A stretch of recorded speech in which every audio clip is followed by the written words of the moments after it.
Hi friends, ఈరోజు మనం నల్లేరు పచ్చడి ఎలా చేసుకోవాలో చూద్దామండి.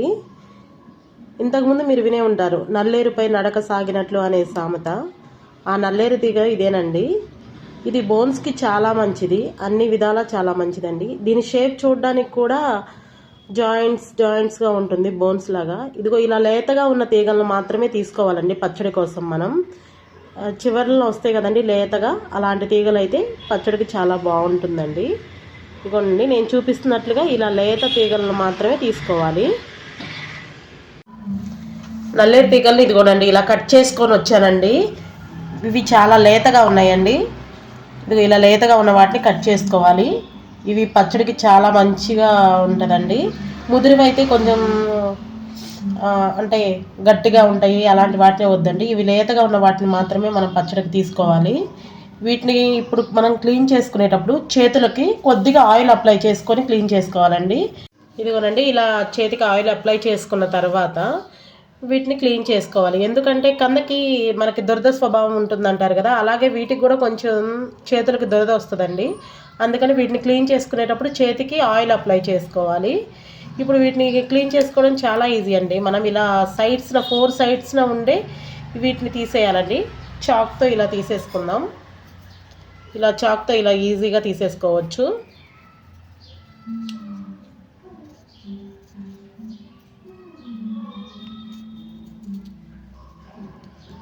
అవే ముదిరి తీసుకున్నాం అనుకోనండి, అది చాలా కష్టంగా ఉంటుందండి. అది వాటిని తీయడం అవన్నీ చాలా కష్టంగా ఉంటుంది. అయినా కానీ వీటికి లేతవే వాడాలండి. మనం ఇలా లేతవే వాడుకోవాలి.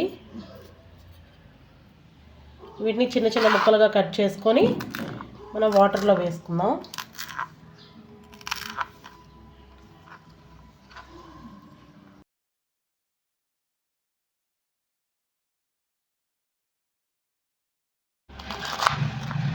ఈ కాడలన్నింటినీ ఇలా తుంచి పెట్టుకొని కట్ చేసుకుంటున్నానండి.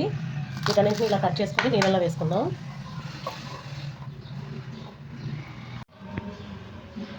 నల్లేరు పచ్చడికి కావాల్సిన పదార్థాలండి: ఒక 2 స్పూన్ల నువ్వులు, ఒక 1/2 స్పూన్ జీలకర్ర, 1 స్పూన్ ధనియాలు, అలాగే పచ్చడి దంచుకునేటప్పుడు వేసుకోవడానికి ఒక చిన్న ఉసిరికాయ సైజ్ అంతా చింతపండు, నల్లేరు కాడలు, పచ్చిమిర్చి, ఒక 3 మీడియం సైజ్ టమోటాలండి.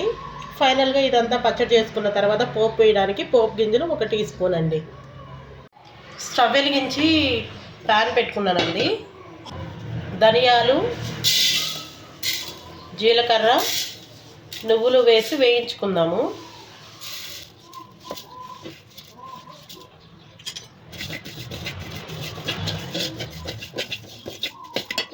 ఫ్రై అయినాయండి. ఇప్పుడు దోరగా ఫ్రై అయిన తర్వాత వీటిని తీసి ఒక ప్లేట్లోకి తీసుకుందాం.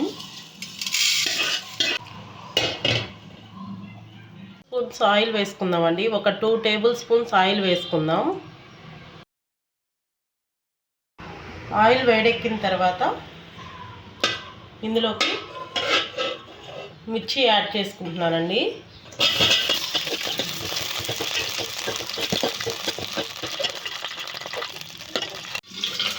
పచ్చిమిర్చి వేగినాయండి. వేగిన తర్వాత నల్లేరు కాడలు వేస్తున్నాను ఇందులోకి.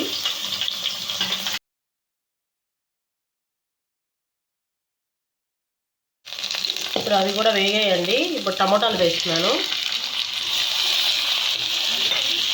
ఇప్పుడు వీటన్నిటిని ఒకసారి అలా కలుపుకొని మూత పెట్టి మగ్గించుకోవాలండి.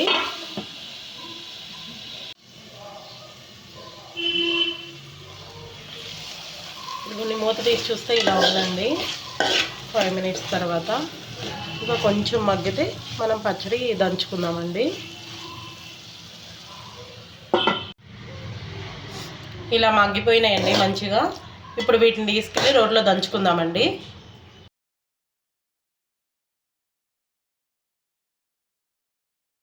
ఇప్పుడు రోట్లో ధనియాలు, నువ్వులు, జీలకర్ర వాటన్నిటిని వేసి దంచుకుంటున్నానండి.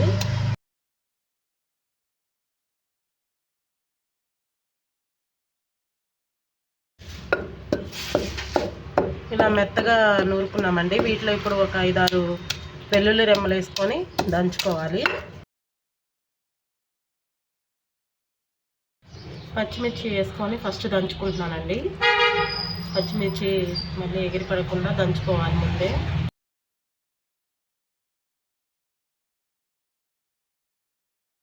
ఇప్పుడు ఇందులో చింతపండు యాడ్ చేసుకుంటామండి. చింతపండు యాడ్ చేసుకుందాం. ఇప్పుడు ఇందులోనే పచ్చడికి సరిపడా ఉప్పు వేసుకుంటున్నానండి. నేను కల్లుప్పు వాడుతున్నాను.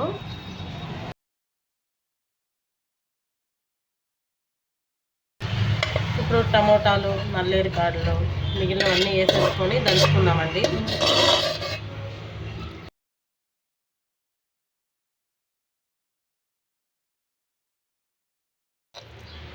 ఫైనల్గా పచ్చడి ఇలా దంచుకున్నామండి. దీన్ని ఇప్పుడు పోపు పెట్టుకోవాలి. నేను ఫస్ట్ బౌల్లోకి తీసుకుంటున్నాను. ఇప్పుడు పోపు కోసం ఒక 2 టేబుల్ స్పూన్స్ ఆయిల్ వేసుకుంటున్నానండి. 1 టేబుల్ స్పూన్ పోపు గింజలు వేసుకున్నానండి, అన్నీ కలిపి. వేగాయండి. ఇప్పుడు ఒక 2 ఎండుమిర్చి వేసుకుంటున్నాను. అలాగే కొంచెం కరివేపాకు కూడా వేసుకుంటున్నానండి.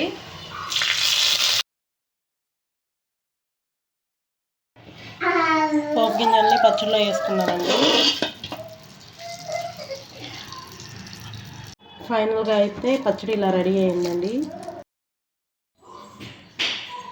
పచ్చడి అయితే చాలా టేస్ట్గా ఉందండి. Thank you for watching. Please subscribe my channel.